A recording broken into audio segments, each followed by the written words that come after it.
गीत गोविंद की एक विशेष बात है। जब जयदेव महाप्रभु जगन्नाथ भगवान के सामने जाकर के इस गीत को गा रहे थे तो जयदेव महाप्रभु कहते हैं कुछ श्रुत कमला कुछ मंडल धृत कुंडल ए कलित ललित वनमाल। और उसके बाद जयदेव महाप्रभु गाना चाहते हैं जय जगदीश हरे। लेकिन जयदेव महाप्रभु की कृति जगन्नाथ जी को इतनी भाई कि जय जगदीश हरे गाने से पहले जगन्नाथ महाप्रभु गाने लगे जय जय देव हरे। ये एकमात्र ऐसी रचना है जहां भक्त और भगवान दोनों गा रहे हैं। जब आप जय जय देव हरे गाते हैं वो शब्द महाप्रभु जगन्नाथ जी के हैं। जय जय देव हरे कलित ललित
जित दूषण समर शमित दस कंठ जय जय देव हरे समर शमित दस कंठ जय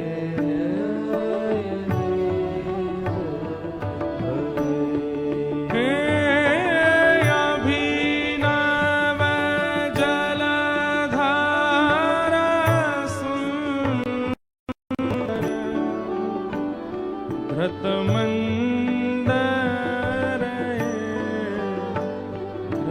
धृतमंदर श्रीमुख चंद्र चकोर जय जय देव हरे श्रीमुख चंद्र चकोर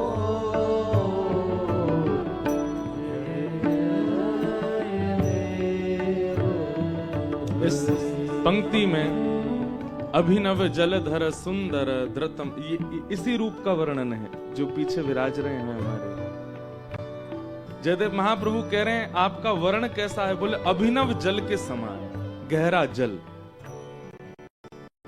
ठाकुर जी का वर्ण कैसा है?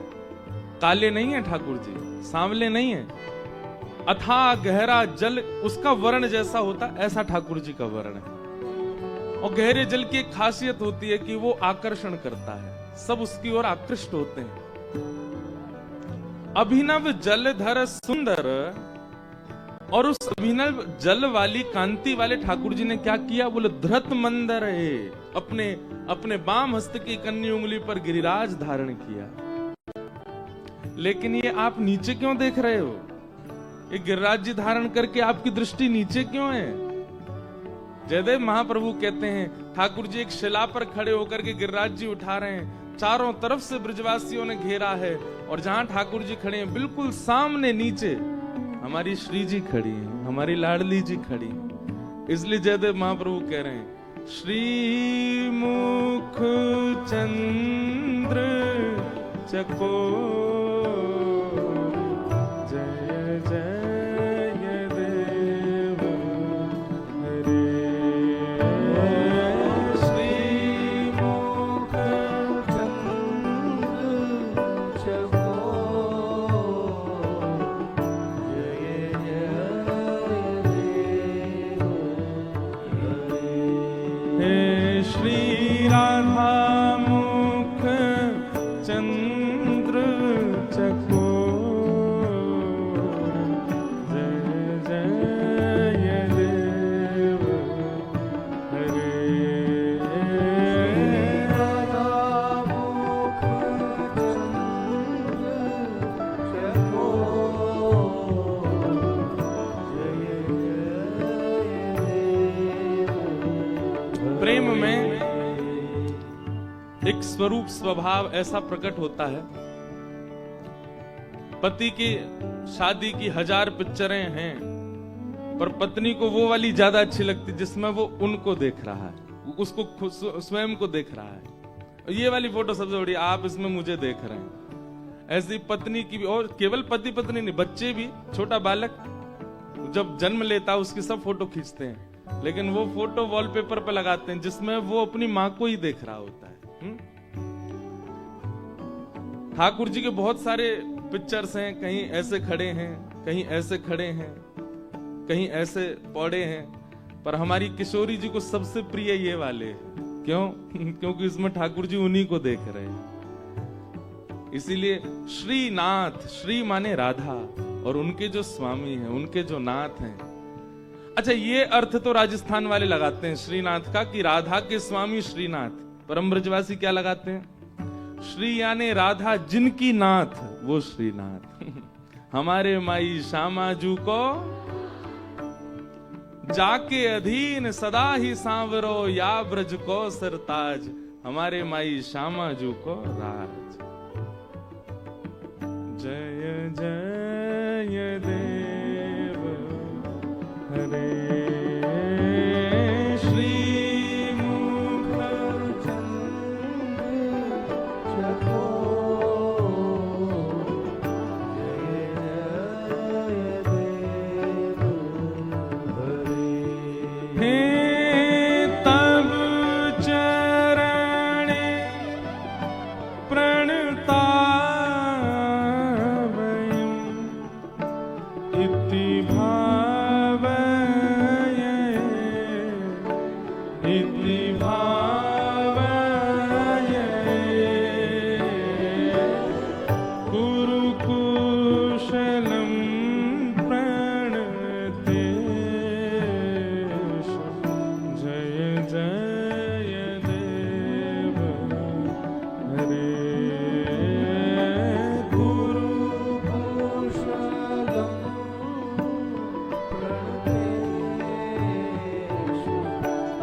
श्री राधा रमण लाल की जय। श्री राधा वल्लभ लाल की,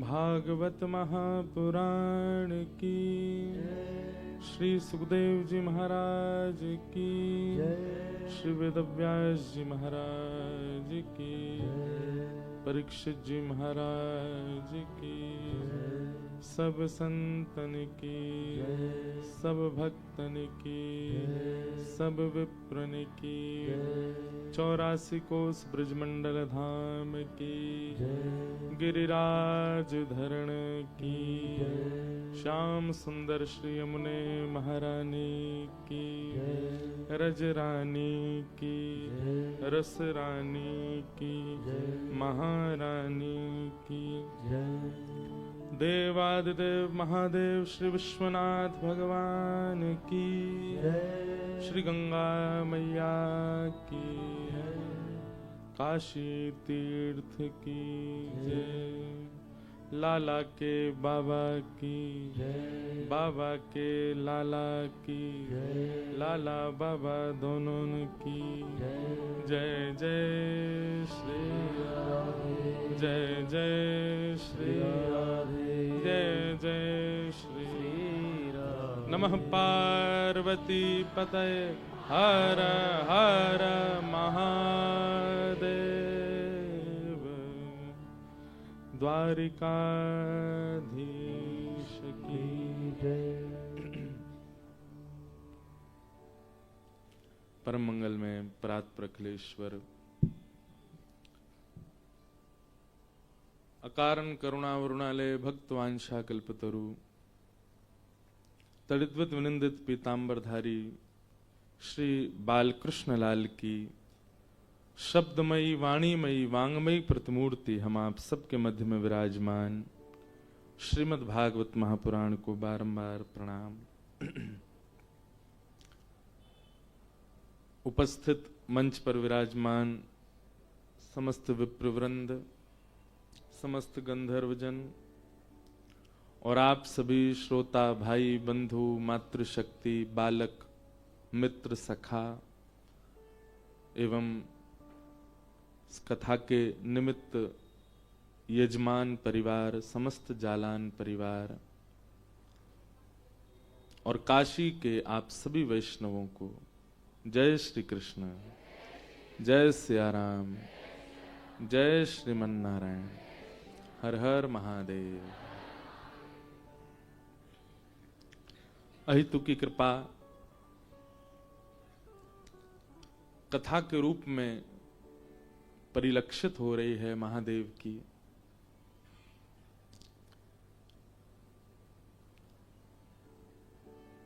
प्रेमी कुछ प्रदान करते हैं, अपने प्रेमास्पद को। जब रुचि बढ़ती है, जब प्रेम बढ़ता है तो कुछ दिया जाता है, उपहार, जिससे थोड़ा प्रेम उसको साधारण वस्तु दी जाती है, पर जिससे अति प्रेम उसको विशेष वस्तु दी जाती है। ठाकुर जी को जिससे साधारण प्रीति है, प्रीति ठाकुर जी को सबसे, ये बात निश्चित है। ऐसा संसार में कोई नहीं जिससे ठाकुर जी को प्रीति ना हो, सबसे प्रीति है। पर जिससे सूक्ष्म प्रेम है उसको भौतिक संसार वस्तु देकर के ठाकुर जी राजी कर देते हैं, और वो उसमें राजी भी है।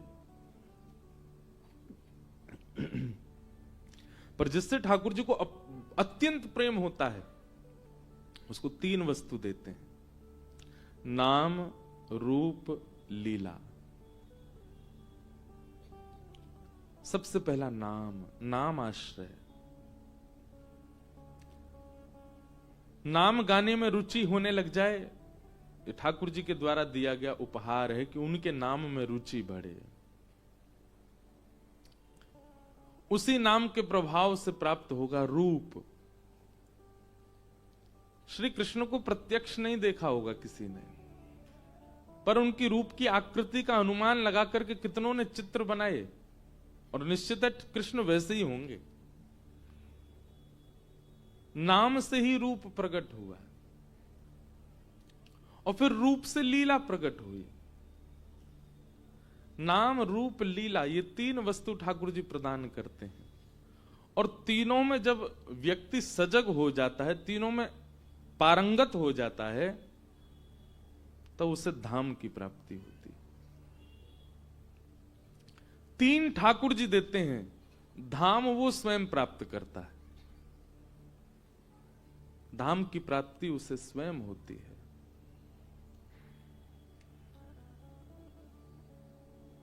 काशी में आपका जन्म है, वृंदावन में हमारा जन्म है। दोनों को ही धाम मिले हैं, श्रोता वक्ता दोनों को ही। अच्छा, यहां पर ऐसा भी हो सकता है कुछ लोग बैठे हों जो धाम में नहीं है, वो निराश ना हो। आवश्यक नहीं कि आप काशी की धरती पर रहें तो ही काशीवासी हैं, मैं ब्रज की धरती पर रहूं तो ही मैं ब्रजवासी हूं। कई बार आप जहां उपस्थित होते हैं, आपकी उपस्थिति से उस स्थान का वातावरण धाम में हो जाता है। कई बार कथा प्रारंभ होती है, कथा में ऐसा रंग चढ़ता है कि कथा सुनने वाले जितने लोग हैं वो भूल जाते हैं कि हम काशी में हैं, मुंबई में हैं, दिल्ली में। ऐसा लगता है वृंदावन ही है।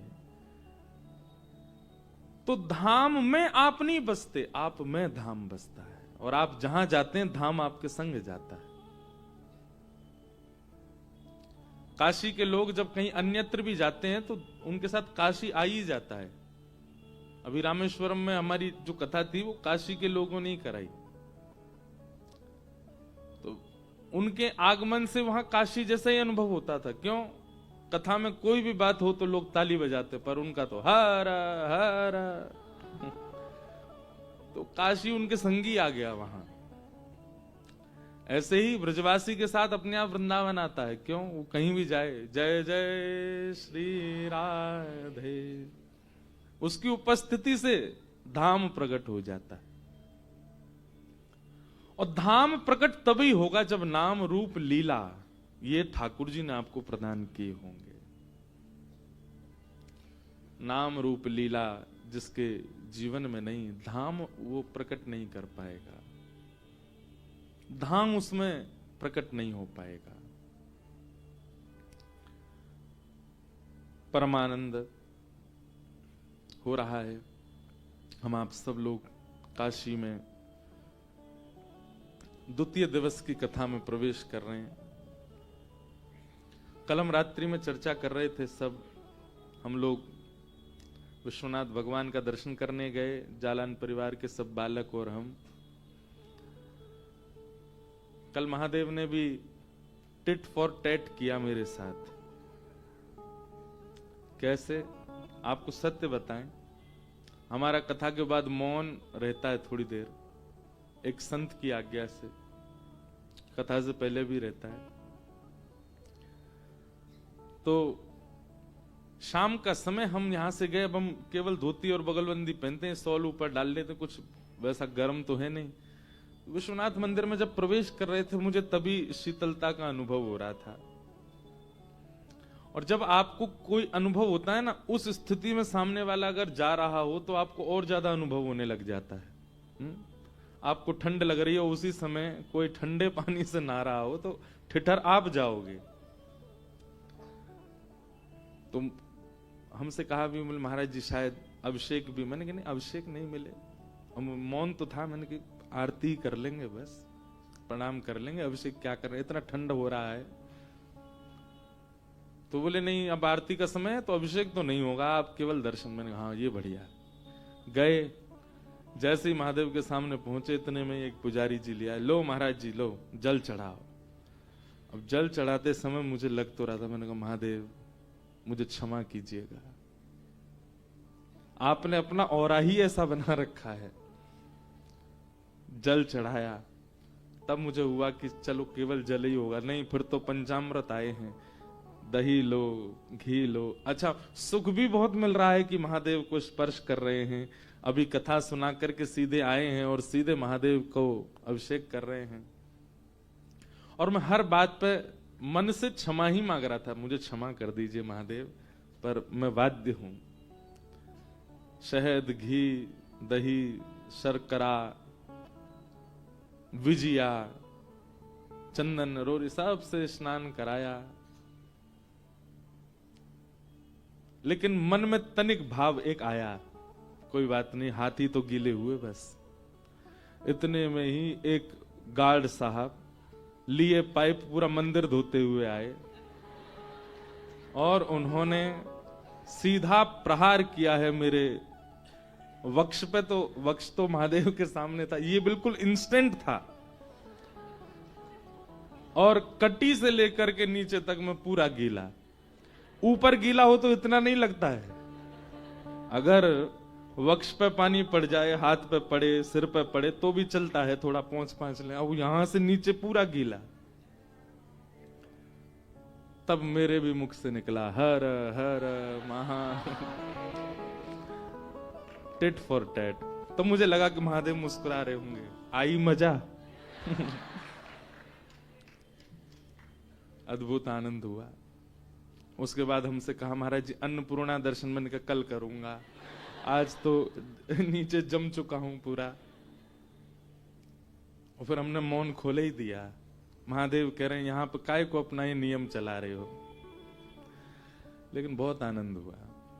महादेव भीगे देव है। भैया बता रहे थे कि बापू कहते हैं कि महादेव भीगे देव हैं, उनके पास जाओ वो कुछ भिगो ना दें, ऐसा हो ही नहीं सकता। पर भैया वस्त्र भिगा दिए, तन भिगा दिया, कृपा तब हो जब मन भीग जाए। उन महादेव से यही कामना करें कि किसी दिन हमारा मन भिगाइए नाथ। वो भीगे हैं, इस बात का क्या द्योतक है? भीगा मतलब सदा रस में। हमारे ब्रज के रसिक अष्ट सखा एक पद गाते हैं किशोरी जी के लिए, रसिकनी रस में रहत गढ़ी। किशोरी जी अब शुरू हुआ है तो गा ही देते हैं। हम पद पदावली ज्यादा गाते हैं कथाओं में। रसिकनी रस में रहत गढ़ी, रसिकनी रस में रहत। अब देखो गोस्वामी तुलसीदास जी महाराज को तो आप सब खूब सुनते ही हैं, क्योंकि काशी में अतिकाल तक काशी ने सबको दिया है, किसी को भी अपूर्णता नहीं रखी है। काशी ने सबको दिया है। गोस्वामी जी को प्रदान किया, श्रीमद् वल्लभाचार्य जी को प्रदान किया, चैतन्य महाप्रभु को प्रदान किया। जितने भी आचार्यों का मैं नाम लूं, कोई भी ऐसा नहीं है, सबको प्राप्ति। हमारे वृंदावन के अगर कोई यहां रसिक जन बैठे होंगे, उन्होंने अगर हरिराम व्यास जी का नाम सुना है, नाम सुना हरिराम व्यास जी का? हरिराम व्यास जी को वृंदावन वास काशी ने प्रदान किया है। और एक बात आप निश्चित मानिए, इस जन्म में काशी में रहने वालों ने अगर महादेव की खूब आराधना करी होगी, तो हम इस बात को प्रामाणिक रूप से कह रहे हैं कि आपका अगला जन्म ब्रज में ही होगा, आप ब्रज ही पधारोगे। क्योंकि काशी में भले ही विश्वविद्यालय है, परंतु विश्वविद्यालय से पास आउट होने वाला व्यक्ति फिर जॉब के लिए जाता है। फिर वो कहीं ना कहीं बिजनेस या अपने जॉब के लिए आगे जाता है। यहां पर यूनिवर्सिटी है, इसलिए ज्ञान भी यहीं, सरस्वती भी यहीं, विद्वान भी सबसे ज्यादा काशी में ही हुए। तो यहां आपका जन्म इस प्रकार का, इस बात का द्योतक है कि आप यूनिवर्सिटी में, आप अभी अध्ययनशील हैं। और जब यहां जन्म लेकर के महादेव का नित्य वंदन करके, गंगा स्नान करके, संत जनों का संग करके आप अपने जीवन को सार्थक करेंगे। यदि आपने सही समय पर यूनिवर्सिटी की पढ़ाई पूरी कर ली, तो हो सकता है आधे जन्म में ही आपको ब्रज जाना पड़े, लेकिन पूरा जन्म व्यतीत होगा तो जन्म के उपरांत पुनर्प्रादुर्भाव आपका ब्रज में। और सुनिए, इसमें कई लोगों के मन में संशय आ सकता है कि हम तो सोच रहे थे मुक्ति मिलेगी काशी से। वृंदावन प्राप्त होना एक प्रकार से जन्म लेना नहीं है। वृंदावन प्राप्त होना मतलब मुक्त जन्म लेना ही है। वृंदावन में जन्म लेने वाला व्यक्ति वो जन्म से ही मुक्त है। तो काशी भजने वाले को वृंदावन मिलता है। ये एक नहीं अनेक प्रमाण दे सकते हैं हम आपको। हरिराम व्यास ओरछा के राजा मधुकर शाक्य कुल गुरु हरिराम व्यास इतने विद्वान थे कि आपने पूरे भारत के विद्वानों को चुनौती दे रखी थी कि किसी में सामर्थ्य हो तो मुझसे शास्त्रार्थ करे, और जहां भी जाते वहां के विद्वानों को परास्त करते और उनसे विजय पत्र लिखवा करके अपने संग लेके चलते। ऐसा कहते हैं हरिराम व्यास जी का एक रथ था, उस रथ पर चारों ओर विजय पत्र ही छपे हुए थे। दक्षिण में जीत के आए, पूर्व में जीत के आए, पश्चिम में जीत के आए, इस क्षेत्र में, इस प्रांत में जीते। तब किसी ने कहा, व्यास जी आप सर्व विजयी तब माने जाओ तब काशी को जीत के आओ।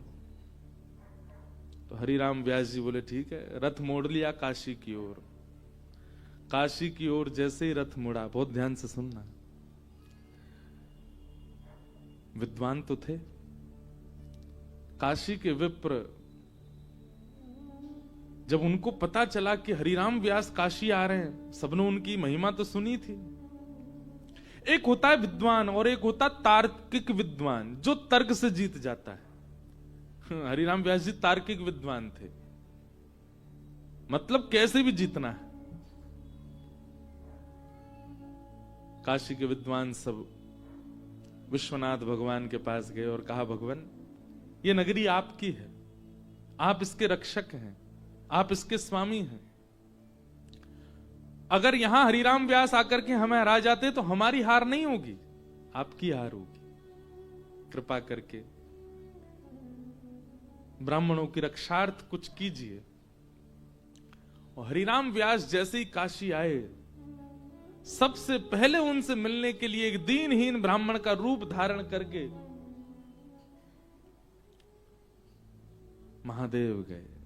एक दीन से ब्राह्मण का रूप धारण किया और हरिराम व्यास जी के शिष्यों से जाकर के कहा, व्यास जी से कहिए हम उनसे मिलना चाहते हैं।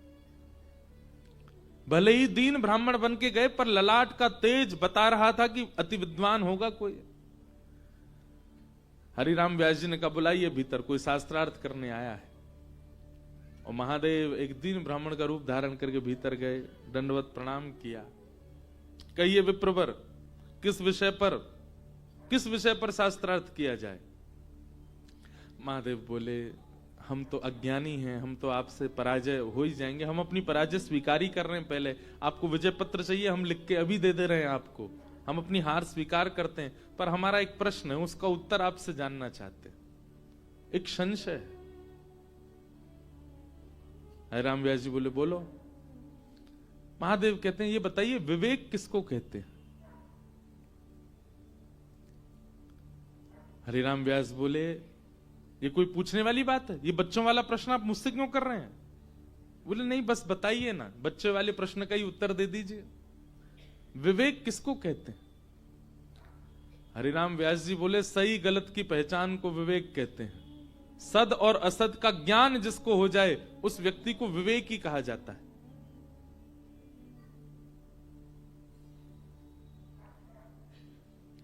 हरिराम व्यास जी का उत्तर सुनकर के महादेव प्रसन्न हुए। व्यास जी बोले, मुस्कुरा क्यों रहे हैं, बताइए आगे। बोले, मैं यही जानना चाहता हूं, सद और असद का ज्ञान जब विवेक है तो क्या वो विवेक आपको प्राप्त हो गया, क्या आप उस विवेक से युक्त हो गए हो। व्यास जी तो तिलमिला गए, तुम कैसी बात कर रहे हो मुझसे। बोले, आप ज्ञानी क्यों बने हो। आपने अध्ययन, विद्याध्ययन, गुरु सेवा और ज्ञान केवल इसलिए लिया कि आप ब्राह्मणों को जा जा करके हराया करो, यही विवेक है आपका। इस ज्ञान से 4 लोगों का भला हो ये तो किया नहीं आपने, बल्कि 10 घरों में एक समय के चूल्हे बंद करवा दिया आपने, उनको हरा करके। यही विवेक है आपका।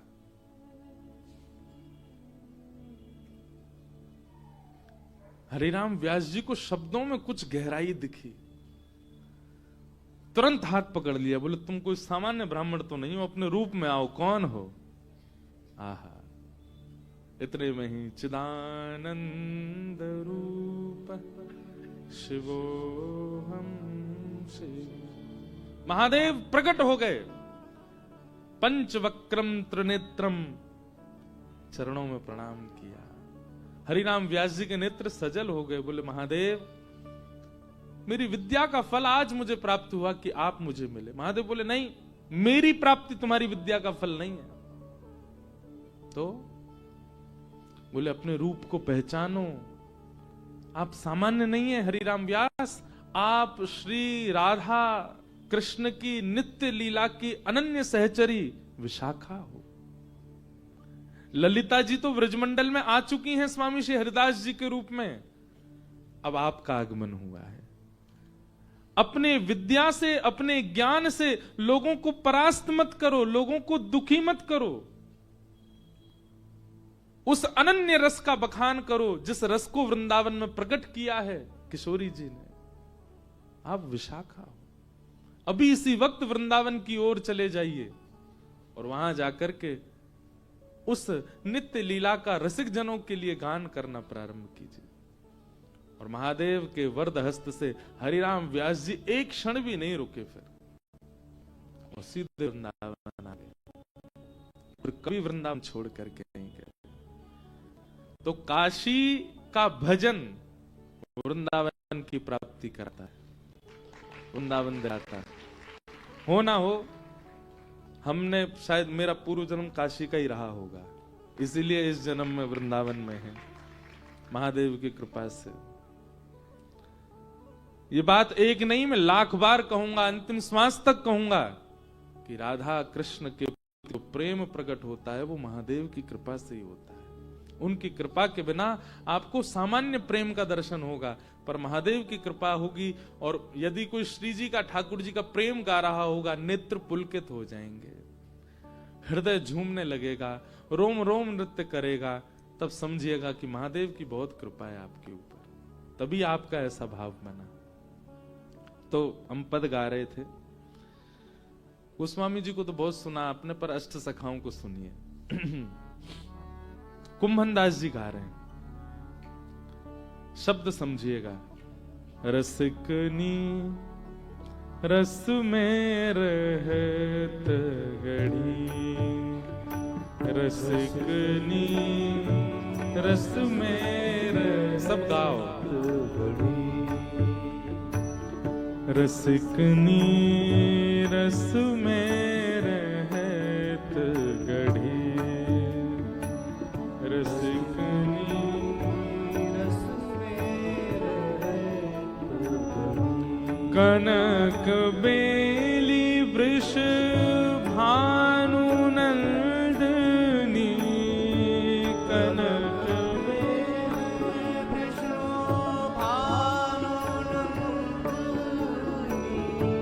कनक बेली वृष भानु नंदनी, कनक बेली वृष भानु नंदनी। श्याम तमाल चढ़ी हो, श्याम तमाल चढ़ी। जिस प्रकार एक बेल वृक्ष पर चढ़ जाती है, ऐसे ही कुंभन दास जी महाराज कह रहे हैं, कनक बेल वृषभानु नंदिनी। हमारी किशोरी जी कौन है? बेली है, और श्याम रूपी तमाल वृक्ष के मन चित्त पर चढ़ गई हैं। सदा श्याम सुंदर के चित्त में विहार कर रही है, मस्तिष्क में रह रही हैं, नेत्रों में विहार कर रही हैं। श्याम तमाल चढ़ी हो, श्याम तमाल चढ़ी। रसिकनी रस में रहत गढ़ी, रसिकनी रस में रहत गढ़ी, रसिकनी रस में रहत गढ़ी, रसिकनी रस में रहत गढ़ी। बेहरत श्री गिरधरन लाल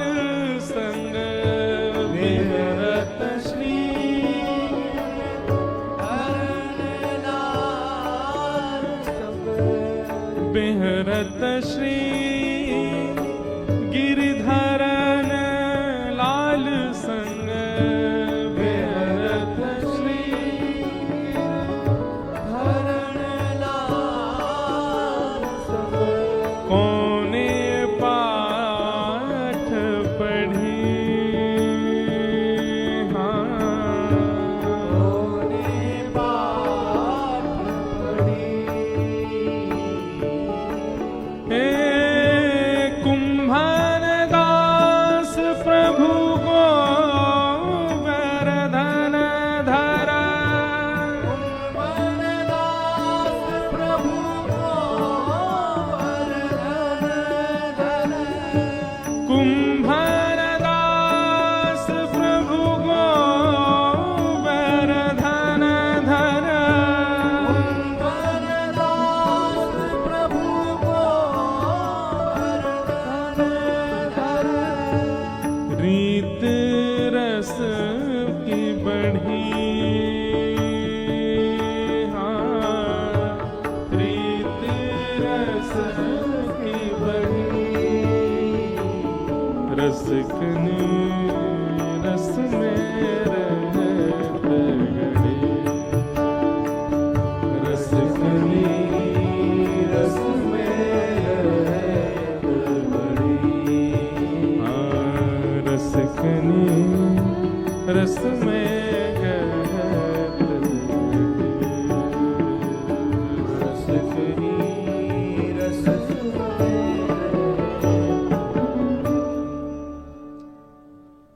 ये हमारे ब्रज का साहित्य है। अष्ट सखाओं के भाव कुंभन दास जी का ये पद है। चर्चा करेंगे, अष्ट सखाओं के भाव आएंगे ज्यों ज्यों। तो ये पद हमने क्यों गाया?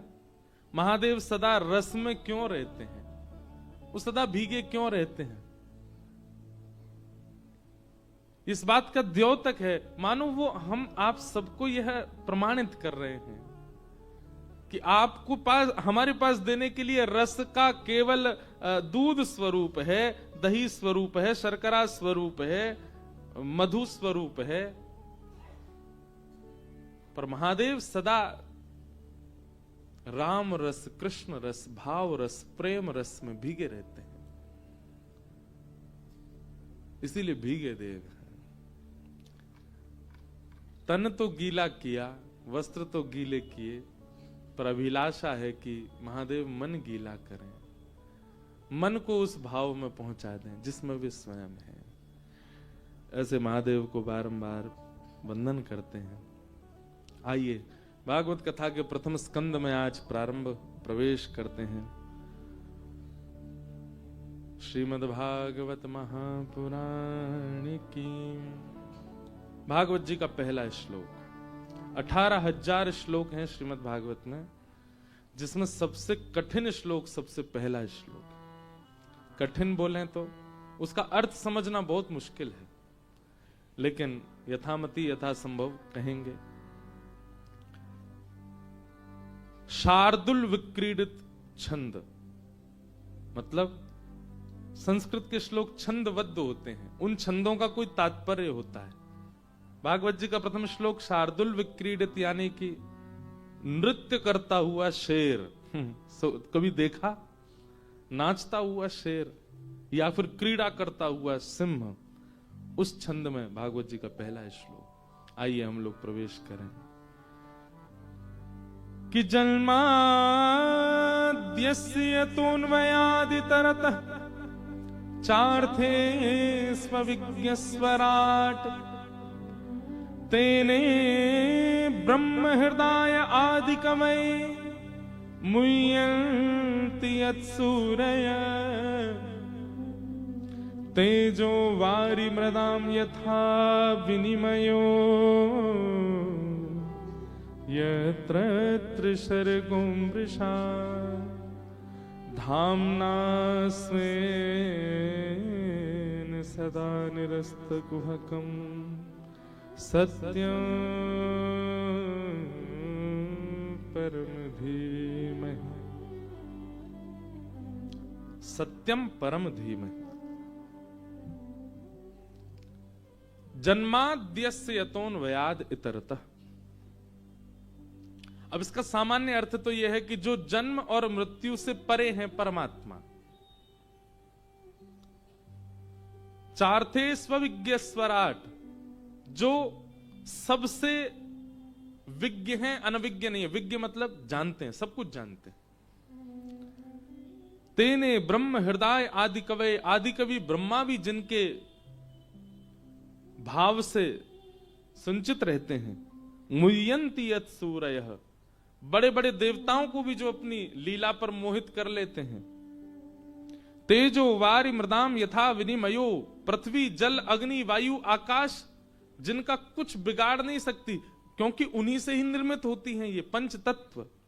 तेजो वारि मृदाम यथा विनिमयो, यत्र सर्गोम मृषा, भले ही सृष्टि का सृजन उन्होंने किया, परंतु यह सृष्टि पूर्ण मृषा है, मिथ्या है।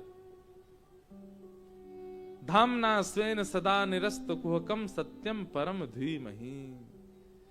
ऐसे परम सत्य परमात्मा का हम ध्यान करते हैं, उनको हम प्रणाम करते हैं। सत्यम परम धीमहि। भागवत जी के प्रथम श्लोक में कृष्णात् परम धीमहि, रामः परम धीमहि, शिवः परम धीमहि, कोई देव का नाम नहीं कहा गया। क्या कह रहे हैं? सत्यम परम धीमहि। जो भी परम सत्य है हम उसको वंदन करते हैं। अभी हम मानस जी की कथा करके आए रामेश्वरम, और बालकांड ही वहां कहा। कितना बड़ा वंदना प्रसंग है गोस्वामी जी का, सबको वंदन कर रहे हैं। वंदना प्रसंग में ही 2 दिन का समय लगे, अगर एक एक भाव विस्तार से कही जाए और विस्तृत कहा जाए तो पूरी कथा ही वंदना प्रसंग में हो जाए, इतनी वंदना है। परंतु भागवत जी में केवल एक श्लोक है वंदना का। इसके पीछे कारण क्या है? भागवत के रचनाकार वेदव्यास हैं, यानी वो स्वयं भगवान हैं। उनको अपने आत्म कल्याण की इतनी चिंता नहीं है। उन्हें विश्वास है कि मैं कल्याण करने वाला हूं, मुझे अपने कल्याण की चिंता क्यों? इसलिए एक ही श्लोक में कह दिया। परंतु गोस्वामी जो हम आप सबके प्रतिनिधि हैं, हम आप सबके आगे मॉनिटर हैं गोस्वामी जी।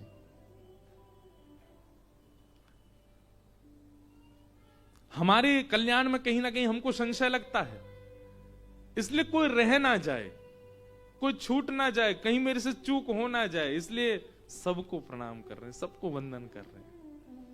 ऐसा मुझे अनुभव हुआ। इसलिए कहीं भागवत जी के मंगलाचरण को सुनकर के आप ये ना सोचें कि व्यास जी ने भी तो एक ही बार वंदना करी, हम भी एक ही। नहीं, सबको वंदन करो।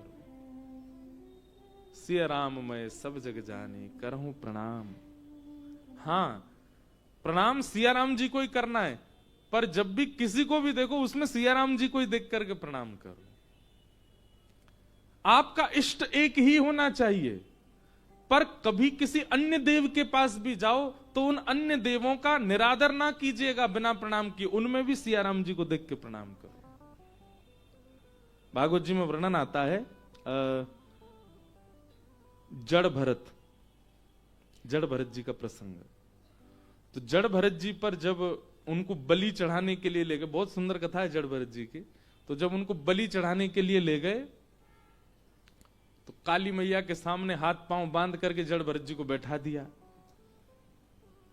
तो जड़ भरत जी ने जैसे ही काली माता को देखा, जड़ भरत जी बोले वाह वाह कन्हैया वाह, क्या सुंदर रूप है आपका। है ऐसे प्रचंड नेत्र खोल करके, घुंघराले केस बिखरा करके, हाथ में खप्पर लेकर के और जीभ बाहर निकाल के, अरे लाला यशोदा मैया तो के कि मेरो लाला तो अगर चित्र में भी सर्प देख ले तो डर जाए। और यहां देखो यशोदा मैया दिखाना चाहिए ये रूप, कैसे बन के खड़ो लाला यहां पे।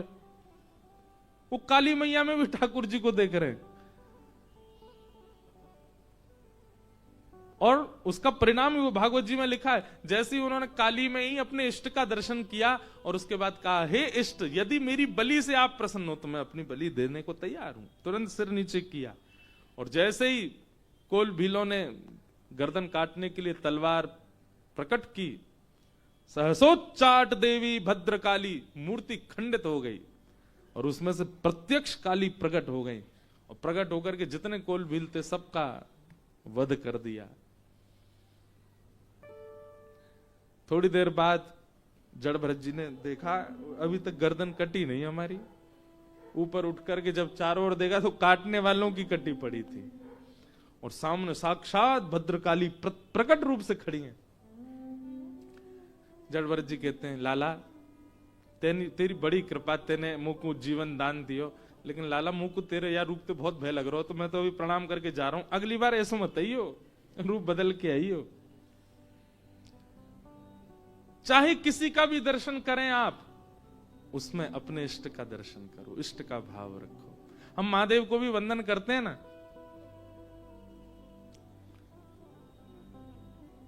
एक बात आपको बताएं, हमारे श्री राधा वल्लभ लाल वृंदावन में वे महादेव के घर के ठाकुर जी हैं।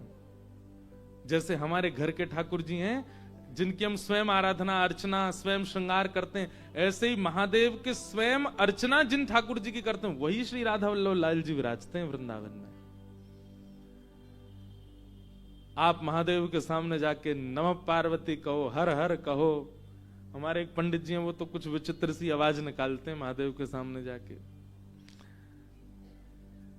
लेकिन महादेव को यदि प्रसन्न करना हो ना तो एक बार कहती हूं, श्री राधा वल्लभ लाल की। महादेव आनंदित हो जाएंगे, ओहो मेरे मेरे ठाकुर का नाम कौन ले रहा है। आत्मदेव नाम के ब्राह्मण ने तपस्या की, महादेव प्रसन्न होकर प्रकट हो गए, कहा वरदान मांगो। तो उसने कहा आपके पास जो सबसे बहुमूल्य रत्न है वो मुझको दे दो। महादेव के नेत्र सजल हो गए, बोले कुछ और मांग लो, हमारा बहुमूल्य रत्न मत। बोले नहीं, अब तो वही चाहिए जिसके लिए आप इतने व्याकुल हो रहे हो। तब महादेव अपने हृदय से लगा के श्वेत द्वीप, हम लोग किस द्वीप में रहते हैं? जम्बू द्वीप।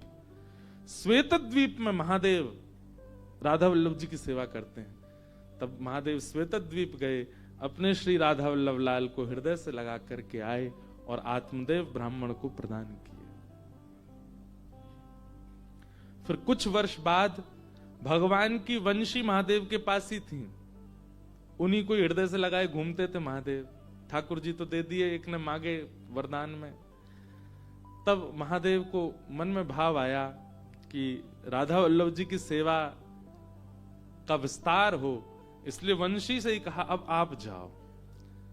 तब महादेव के पास जो वंशी विराजमान थी वही श्री हितरिवंश महाप्रभु का रूप धारण करके धराधाम पर आए और आत्मदेव ब्राह्मण की 2 कन्या थी, दोनों से ब्याह करके राधा वल्लभ जी को दहेज में लेके वृंदावन आए। तब से श्री राधा वल्लभ जी वृंदावन में विराज रहे। आज भी राधा वल्लभ जी का एक नियम है, राधा वल्लभ जी का जब मंगला दर्शन करने आप जाओगे ना तो राधा वल्लभ जी रात्रि में शयन तो करते हैं सामान्य वेशभूषा में, मतलब जो ठाकुर जी के वस्त्र पीतांबरी आदि पहन के, पर सुबह जब मंगला दर्शन होता है राधा वल्लभ जी का तो राधा वल्लभ जी अलग अलग वस्त्रों में मिलते हैं। उसके पीछे भाव क्या है? बोले रात्रि हमको दिखा रहे थे कि मैं सोवे जा रहा हूं, पर श्री जी तो मिलवे गए और रूप बदल करके गए। तो कभी दर्शन खुलता है तो महादेव के रूप में भी जोगी बनकर के श्री ठाकुर जी दिखाई देते हैं, कभी किसी रूप में, कभी किसी भेष में। छद्म भेष श्रृंगार दर्शन होता है। उसका भाव यह है कि ठाकुर जी किशोरी जी के पास इस रूप में गए थे रात को, उसी का दर्शन होता है। तो ऐसे महादेव के निज ठाकुर जी श्री राधा वल्लभ। तो महादेव से यदि आप कहें राधा वल्लभ लाल की जय तो महादेव प्रसन्न हो जाएंगे। तो एक बार जरूर आप विश्वनाथ जी का दर्शन करने जाते, एक बार जरूर। कल मैंने नहीं कहा, पुजारी जी कह रहे थे जो मुझसे अभिषेक करा रहे थे, बोले आज ना छोड़ूंगा, हाथ पड़ गए हो मेरे, राधा वल्लभ लाल की जय। मैंने कहा बस यही सुख है कि आप इनको किशोरी जी और ठाकुर जी को नाम सुनाते रह करो। सत्यम परम धीमहि। वेदव्यास जी महाराज कहते हैं मैं हर उसको प्रणाम कर रहा हूं जो परम सत्य है। एक ही बात कह दी बस। अब जो भी अपने आप को परम सत्य मानता है, सबको मेरी वंदना, सबको मेरा वंदन, सबको मेरा प्रणाम। मतलब जैसे यहां बैठे अगर मैं ये बात कह दूं, यहां जो भी सॉल पहन के बैठा, सबको मेरा वंदन, तो एक प्रकार से यहां बैठा हर व्यक्ति को मेरी वंदना हो गई। हाँ? अब एक एक व्यक्ति को नाम लेने की आवश्यकता नहीं। काशी से जो भी आए सबको मेरा प्रणाम, सबको वंदना हो गई।